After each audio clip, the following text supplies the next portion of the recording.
Hi guys, welcome back to my channel. So today I'm doing my top 10 favourite eyeshadow palettes. I have tried to narrow down my top 10.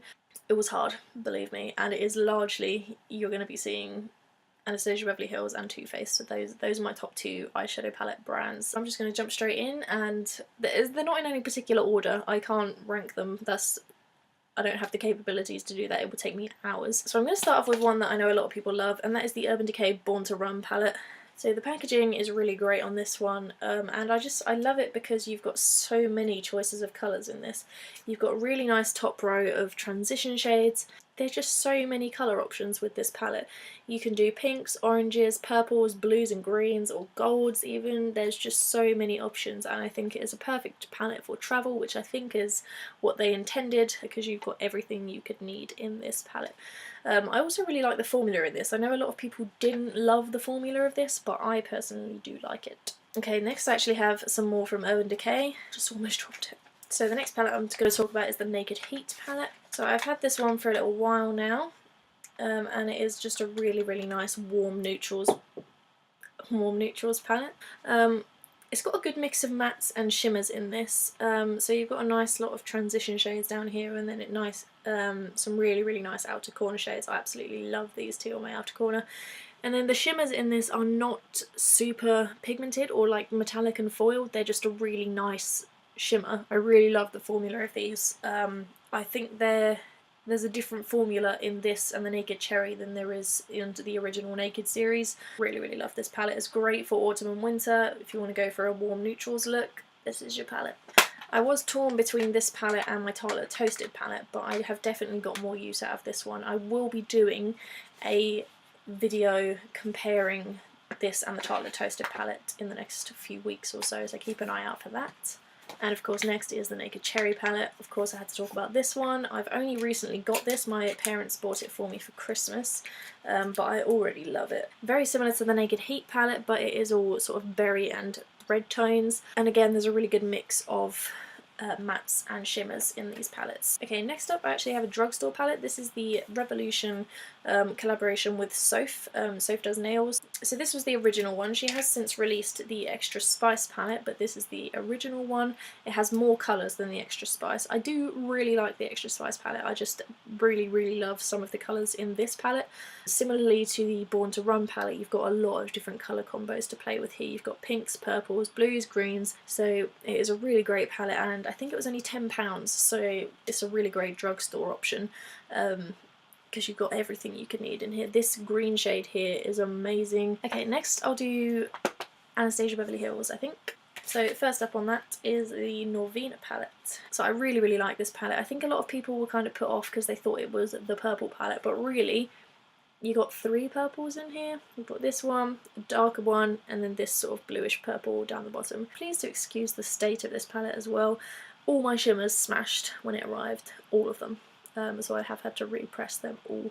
I also really like how they've separated the mattes and the shimmers in this, so it's sort of easy to navigate. I really love all of these colours, to be honest. Next up we have Soft Glam. I was debating which of my ABH palettes to put into this top 10. I do really like Sultry, but the formula on some of the shades is not my favourite. Like the mattes in Sultry weren't my favourite. Prism I also really like, but I think Soft Glam and Norvina are definitely more wearable than Prism is. So Soft Glam I think is just a really nice neutral palette. You can't go wrong with a neutral palette. You've got really lovely transition shades, a lot of nice shimmers. This shade here, particularly Fairy, is really lovely. I've done an awful lot of looks recently with these two shades here sort of blended out into my crease, then this shade here on my outer corner, and then blending that into the shade on my inner corners. But I don't really have anything bad to say about it. There are a few shades that repeat themselves from the Modern Renaissance palette. So you've got Cypress Umber, Tempera, and Burnt Orange I think is the other one. Yeah, I think those are the three that are also in the Modern Renaissance palette. Okay, next up, I can't decide. I did have to sit down and look at both of these palettes, but I couldn't decide which one was going to make the spot into my top 10. So that is these two here. I've got the Too Faced Clover palette and the Anastasia Beverly Hills Artist palette. But as you can see, they're sort of similar in colour story, which is why I was struggling to pick between the two. So they've both got a lot of similar colours actually. They've both got a really nice yellow, they've got some more creamy shades, they've got the same sort of darker plummy brown shades, they've both got a sort of navy blue, they've both got a purple, so I really couldn't decide between the two. This was a struggle for me. This Clover palette does have more shades and they're sort of more pastel-y coloured, but I do really like the Artist palette. This green in particular I much prefer over the pastel green in the Clover palette. I don't know, I would probably say the Clover palette over the Artist palette just because there is more shade range, and most of the colours that are in the Artist palette you can find very similar colours in the Clover palette. Next, the two mini palettes from Too Faced. These are smaller than the like peanut butter and jelly, that range, or the little tin palettes. These are smaller than those. They have only 8 shades in each palette. They're really nice and small and compact, and the packaging is very hard wearing, so these would be perfect for if you're going away for a weekend. You could even take both and combine them. So they are actually quite similar. You've got a couple of little matte transition shades and then some nice shimmers as well. And I just think they're really pretty. This one is the Tickled Peach and this one is the Sugar Cookie. You do only get 3 mattes in each palette, which is why I think they'd work quite well in combination, although actually the 3 mattes are very similar in each palette. The shimmers are really lovely. I just think whenever I think that I want like a nice pink romantic sort of looking eye, a lot of people jump to the Naked 3 for that. I don't love the Naked 3. I think of these when I want a sort of pink romantic sort of shimmer looking eye. I go for either these or a combination of the Too Faced Just Peachy Mattes and White Peach palette, because that is also really pretty. But yeah, these are really great little palettes and they are perfect for travel because they're so tiny. And then finally, you've all seen me talk about this one a million times already. It is of course the Too Faced Gingerbread Spice palette.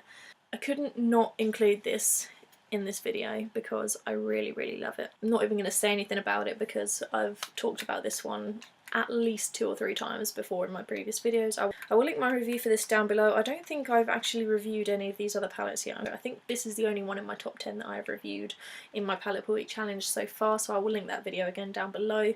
Please go and check it out. I have also reviewed the whole Too Faced Christmas collection, including the liquid lipsticks as well as this palette, so I will link that down below as well. But I hope you enjoyed that. Let me know what your top 5 or top 10 palettes are, or let me know what your favourite brand of eyeshadows is, and let me know what you thought down below, and I will see you next time.